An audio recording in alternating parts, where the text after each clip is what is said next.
It's Sarah from chic.chalkinganddesign, and I am so happy you decided to drop in today.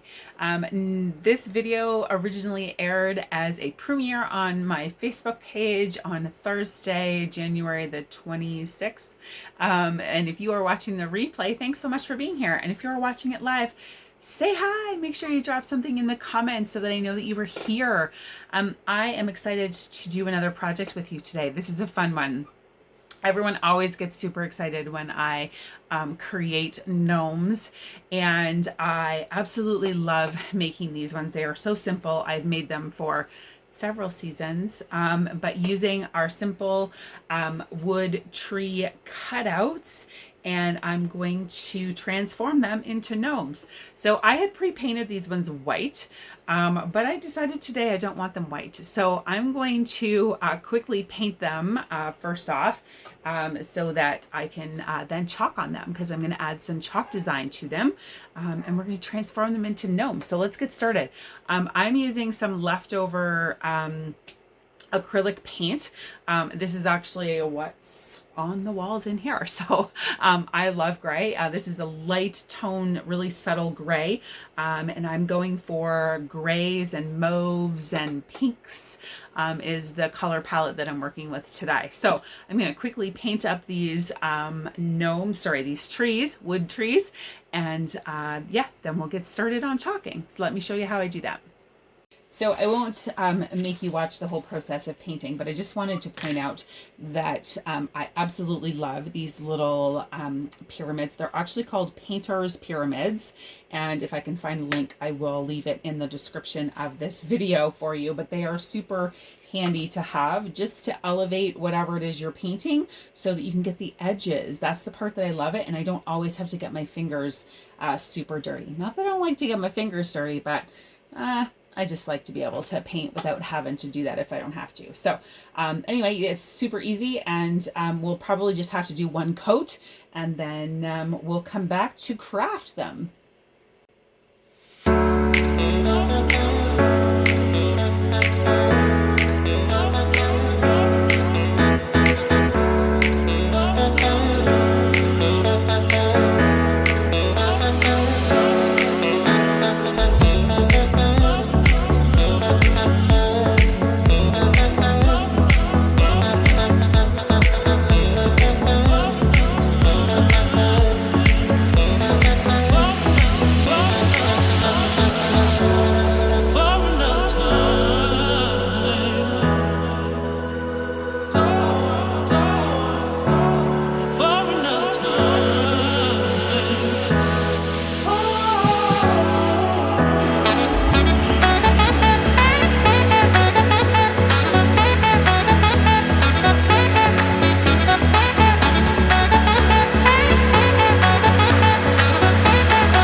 That dried really quick, so I'm just going to flip them over real fast and do one coat on the back side, and then I can chalk.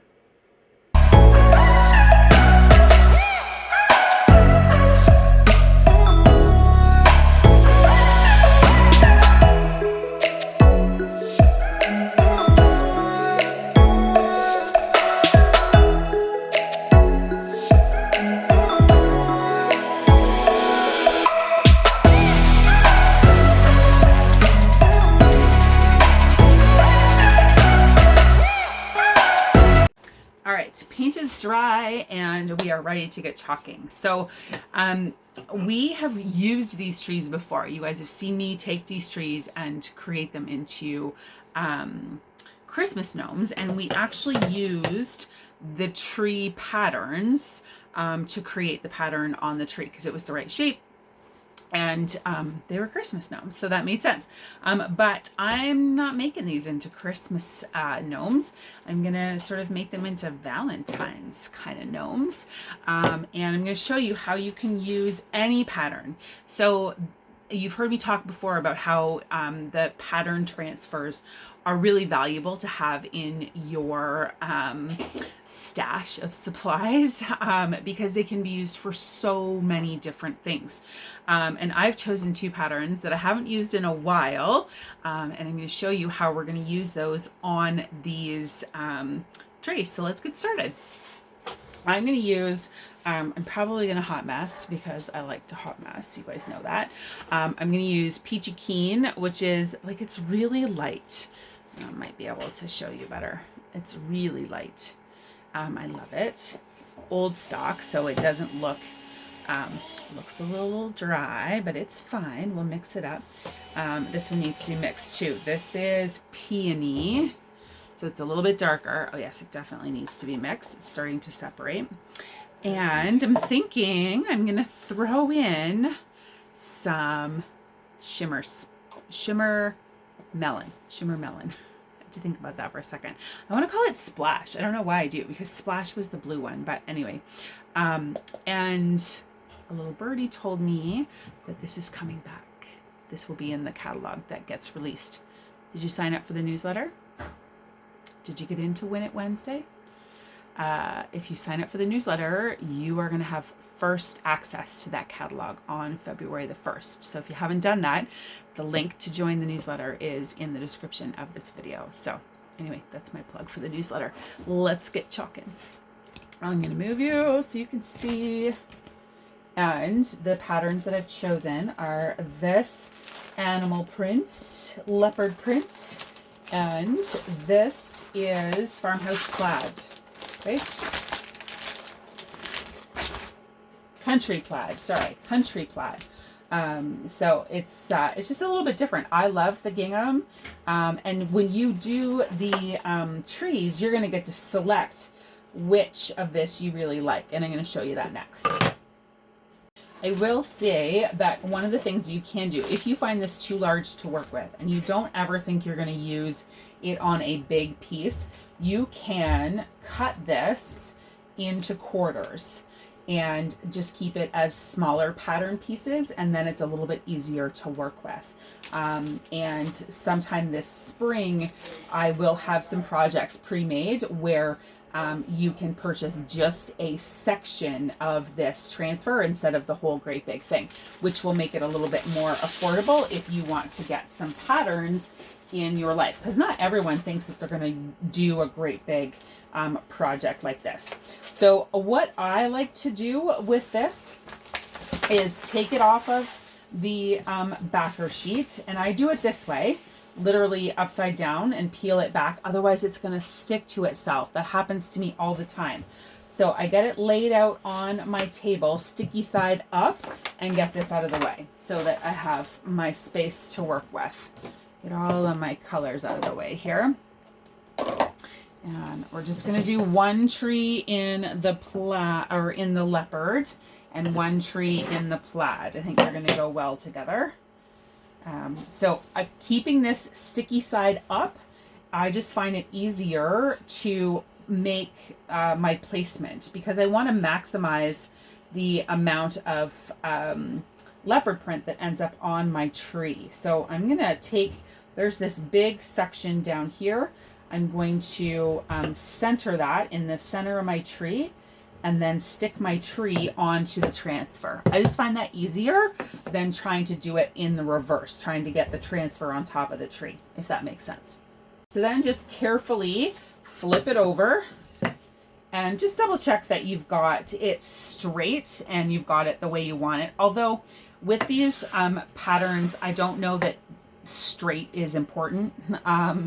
It's an all-over print, and it's animal print. It's very free-flowing and abstract, so I don't think it matters as much. But you do definitely want to make sure that you don't have any air pockets or wrinkles. So I just like to lift up each side and sort of smooth that out so that I don't have any air bubbles. I do see one more. And this is really important. Otherwise, you're going to get big gobs of paste, and it's going to look, it's not going to look very, you're not going to like it. Anyway, I like the way that this is now all over there. So I'm going to grab my colors and I'm going to hot mess these 3 colors on here. This is the only chalking that I'm doing. So I got to grab, I need to stir. Hang on.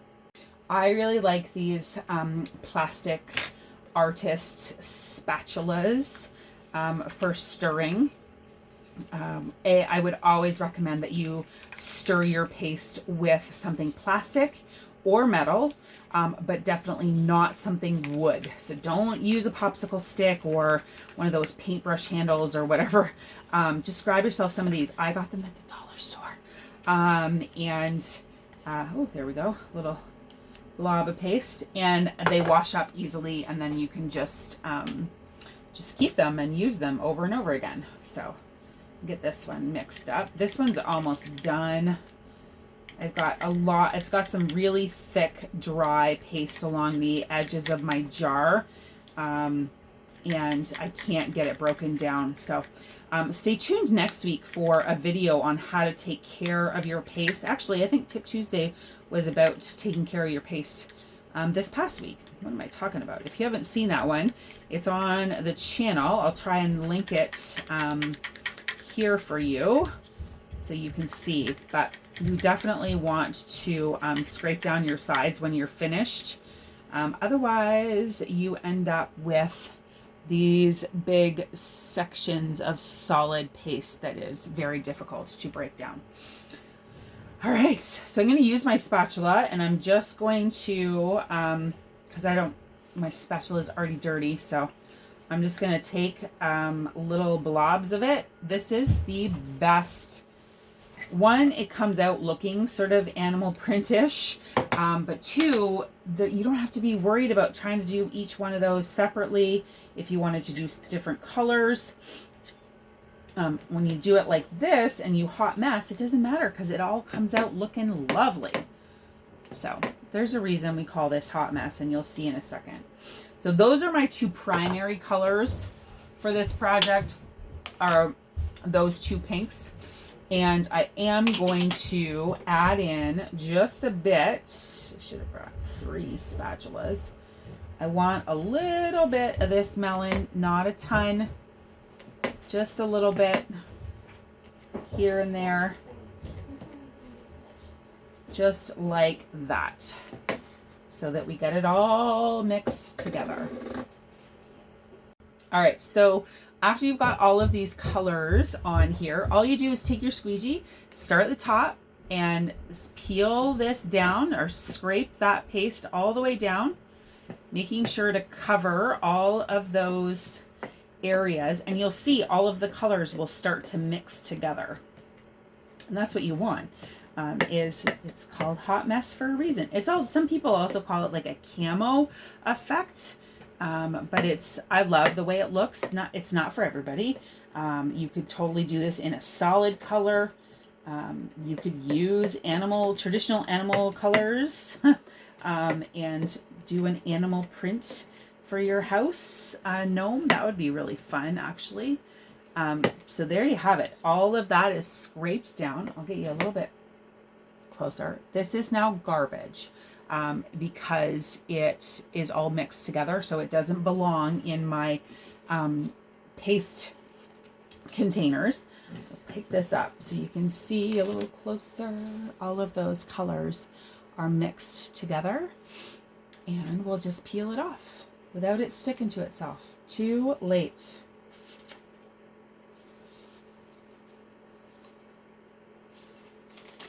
This happens every time.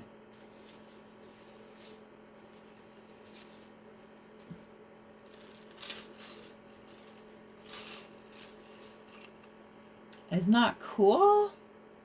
So you've got hot mess and you've got camo all together. Or sorry, you've got hot mess and you've got leopard print all together. So I'm going to just stick my transfer over on my desk so that it doesn't get stuck to itself again. And then I'll take it to the sink and wash it. Get that all done. There you go. You can see it a little bit better. Those three colors go really well together. It's fun. So I'll repeat the process with the country plaid. So I stick my transfer upside down on my table and then peel off the backer sheet so that my transfer stays sticky side up on my table. Just because, as you saw, I have a terrible time at getting them all stuck to each other.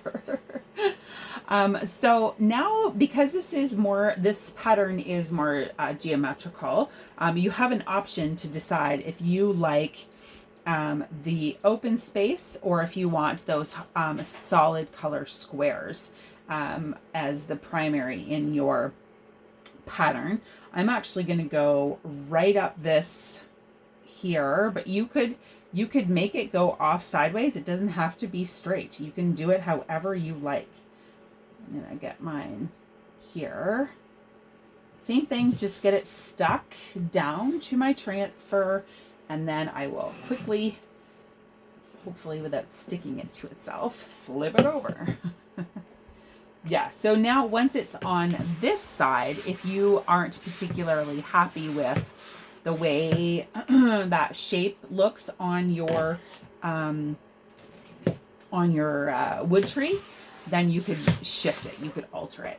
But I'm just gonna make sure it's really well stuck. I do like the way that it is. So I'm gonna leave it there. And I'm gonna repeat the process. A little bit of peachy keen and a little bit of peony and a little bit of melon. And then I will use the same squeegee that I used before. Oh, I missed the whole bottom down here. Get that in.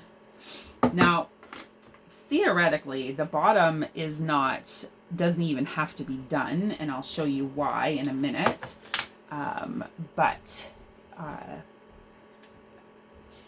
For me, it's just easier to do the entire thing than have to worry about where the fur is going to start and stop. So, and then if I do decide in the future to take the fur off, then it wouldn't be a problem. So I can just take it right off. So there we go. I've got some melon there, and I am going to go ahead and use this paste from the last project, and I'm going to work from the bottom to the top and get all of this covered and get all of my paste. Doesn't take very long, especially when you're not worried about getting certain colors in certain spots. Just get it all covered and then pick up your excess. You don't want a bunch of excess paste left behind. Now, in this case, I'm not saving it, but I still don't want excess paste because it just leaves it so that it doesn't look, it looks gloopy, if that's a descriptive word. Anyway, we'll try and do it this one without getting it stuck to itself. Oh, I like that. Fun. I did manage to get it stuck to itself. See? One of the reasons why I really do think I'm going to start cutting these up and selling them to you guys in smaller pieces if you want them, because it's a little bit easier to work with just a quarter piece. But look at how cute that turned out. That plaid is super cute. And I'm not worried about, I put those on the bottom intentionally because that's going to be covered with fur. Cute. Let's go on to the next step. Okay, paste is dry, and now it's time to turn these into gnomes. I love this. I love both patterns actually. So I'm going to drop you so you can see what I'm doing. If you've never seen me do this before, I'm going to use, whoops, there we go. Make that tight so it doesn't drop on you. All right, so glue gun is warming up, and I'm gonna experiment just a little bit with my noses. And I'm thinking that I want to put a little bit of a brim. Anyway, I'm going to experiment with this. This is actually burlap, but it's sticky, so it's kind of like tape. It comes in this big roll, and when you peel off, you don't see the white. So, of course, this will be the most challenging part. But, whoop. Oh my goodness. There we go.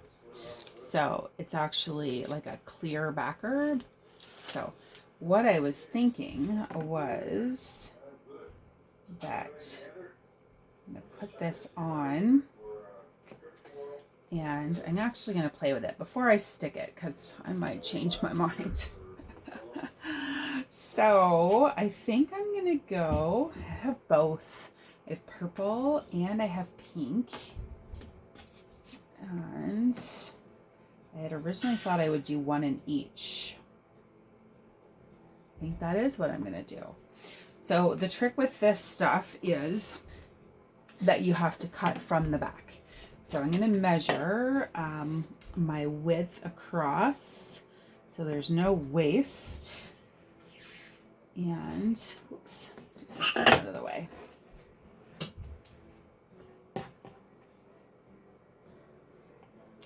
Measure that across, and then I'll just put a little snip right there, because then I'm going to flip it over, and you can actually separate. You can run your scissors and you can feel it. It's hard for me to show on camera, but you can feel it. You're pulling up the backing, and it's actually just the backing that you're cutting through. You're not cutting the fur on the front. So you just sort of stick your scissor in there and lift it up, and then you can cut through that backing. It's a little bit thick. That way you won't get fur, as much fur, all over the place. It's messy for sure. Get that up there.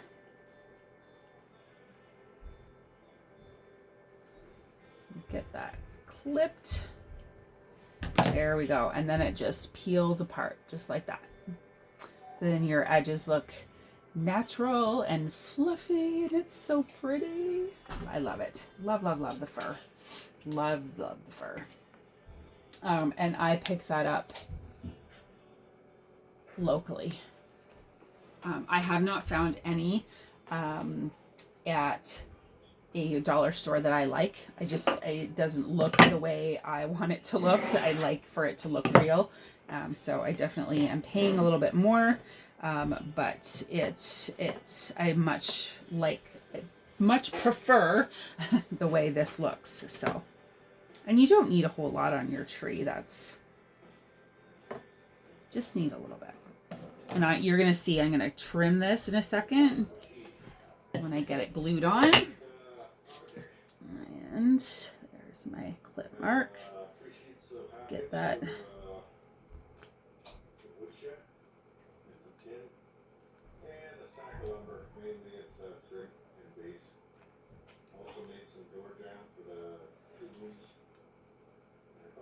Go.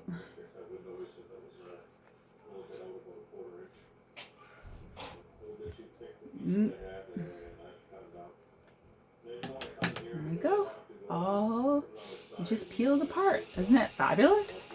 If you haven't worked with the faux fur, you definitely need to grab some and create with it.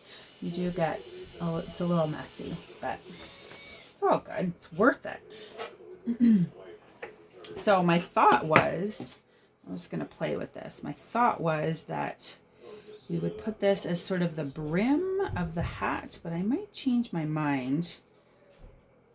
And then the nose would go sort of somewhere in here. But I'm not entirely certain. I think I might skip this and do it the way I normally do, which is, I'll show you. Let me show you. So my glue should be good. I'm going to start by gluing down one edge, just a dab of glue on that edge, and stick that right to it. I try not to get too much squeeze out on my glue, just so that you don't see it.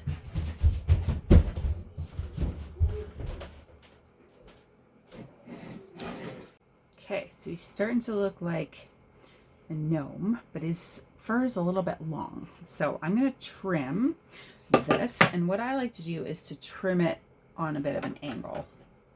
So I'm sort of going to start in here. I don't want to take too much off.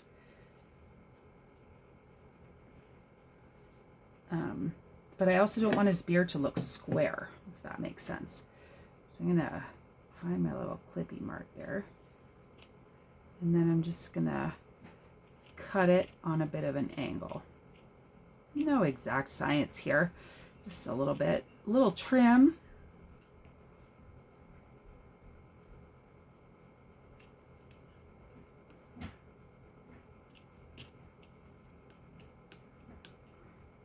Meet the edges there so that there, and then I pull that piece off, and now he's got a little bit, and you can actually see, so now you can sort of see that that actually is wood.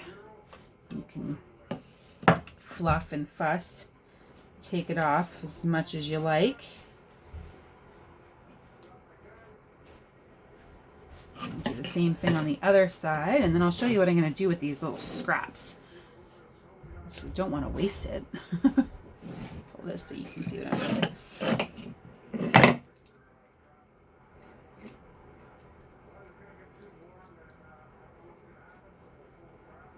Get this off.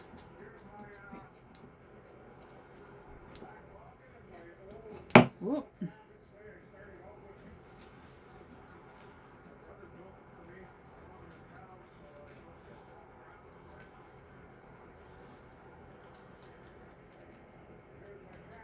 Stuff can be challenging to cut through.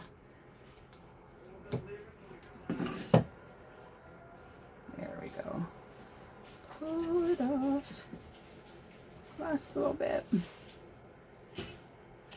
There we go.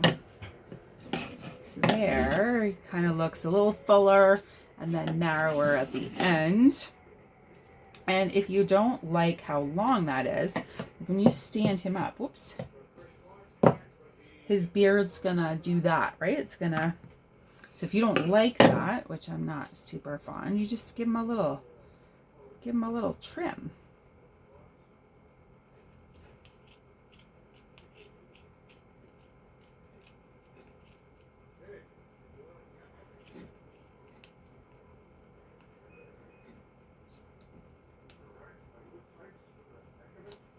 There we go.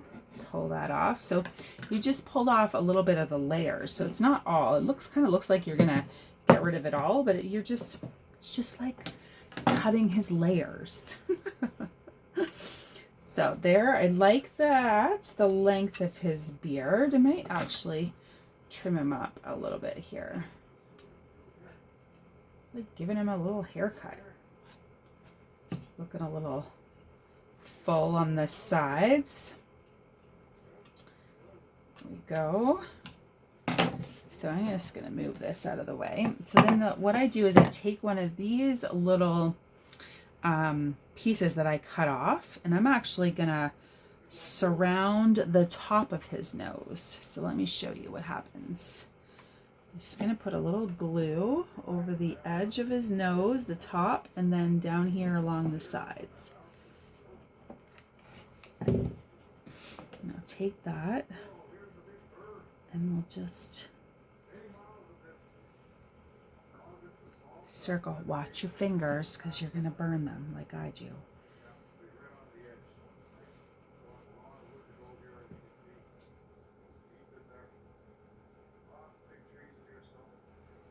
So then he's like this disheveled little, you can give him a little bit of a part if you like. I take off all of the loose pieces, but then he looks more like a gnome because he has hair both top and bottom, and that looks absolutely adorable. You guys know how much I love my gnomes. So he is Super cute. And I love the purple fur. Avery's going to get a real kick out of this. So the last thing I think I want to do with this guy is I might take just a tiny little piece. Take off some of the excess. I'm going to put him on the top, right on the top, right on the tippity top of his head, because that's actually a hat, right?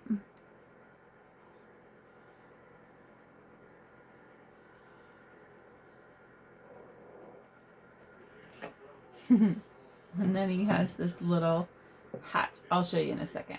I'm going to get my second one done. So, and it doesn't take any time at all. And this one we're going to do in pink. So same thing, just a little dab on the edge.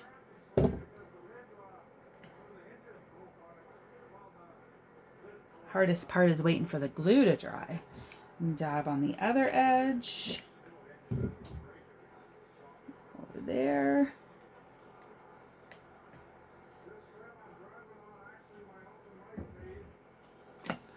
And then I'll just pull that down in the center.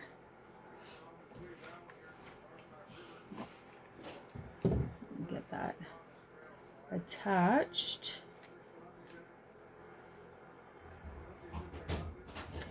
And then I'm going to add a little bit more so I can add the nose all at the same time. Just put a good sized glob of glue there. Yikes. It's never a craft project without me burning myself. There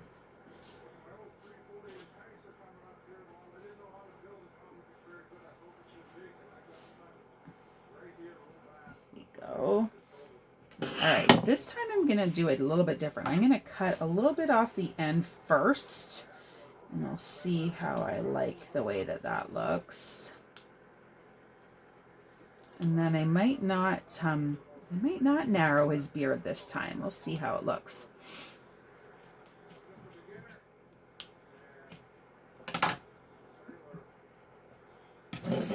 Go ahead and do the top. Ooh, he's going to be super fuzzy, this one. Might be too long.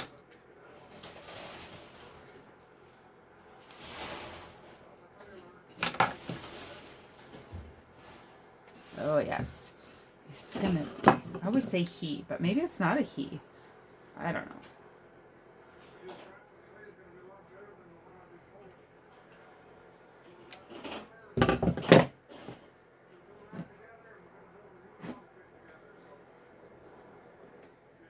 Just squeeze around his nose.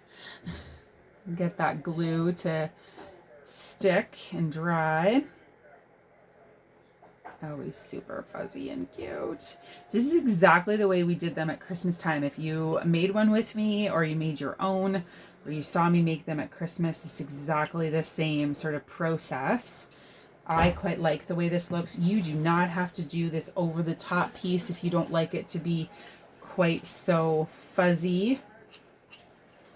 And you can completely, I need a little bit of glue there. You can completely customize how fuzzy he is, or if you wanted 2 different colors of fur, you could do that. And I've got another little hole here I need to fill. And whoop, I need my finger. I know that's going to be too hot. It's stuck to me, stuck to the fur. There we go. Just get it stuck down. There we go. So then if he's standing up, I don't mind that actually. I'm not happy with this little glue mishap we got over here. We're going to have to cut this off. Glue in the fur, which is no good. I don't like the way that looks. Let me just trim it out. I think I like him like that. There he is. You can totally train that fur to go in the direction that you want it to go in. Isn't that cute? So I'm just going to put a little hat on him. So I think I want another little hat. Just a little bit. And we'll see if that's enough. Put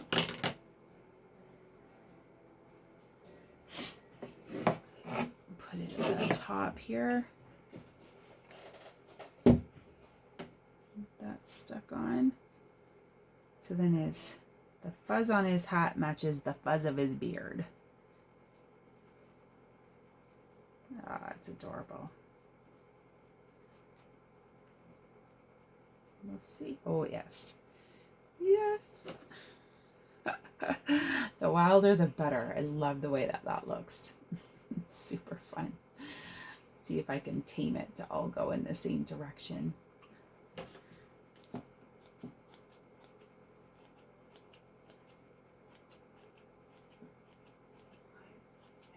A hairdresser I am not, but that is adorable. Let me see. So there you have it. My two little gnomes. I'm covered in fur, but aren't they cute? Roll them both up. A pink one and a purple one. And there you have it. Two little adorable gnomes. I'll take a picture of them or some videos so you can see them standing. But they are absolutely adorable. There you have it. Aren't they cute? Super cute little gnomes. Easy to make for any season. You can customize the color and you can make them fit your decor, or you could totally make them seasonal so that they sort of look the part. In this case, these ones kind of look like they're Valentine's gnomes, but the patterns are more generic. So still lots of fun to put out, and I will show you them upstairs so you can see them in place in our home and perhaps inspire you to make your own.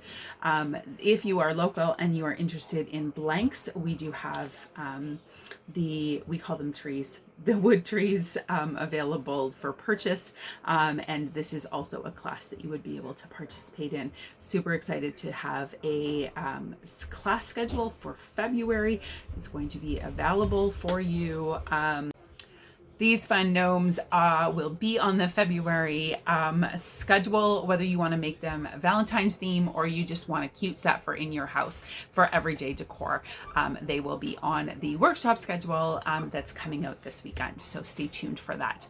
So thanks again for being here. I hope you had a fabulous Thursday. Thanks for coming and watching my video.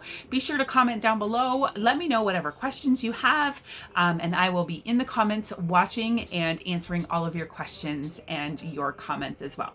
Take care, everyone. Stay safe and be well, and I will see you once again tomorrow night, Friday, live on YouTube at 8 p.m. Bye, everybody.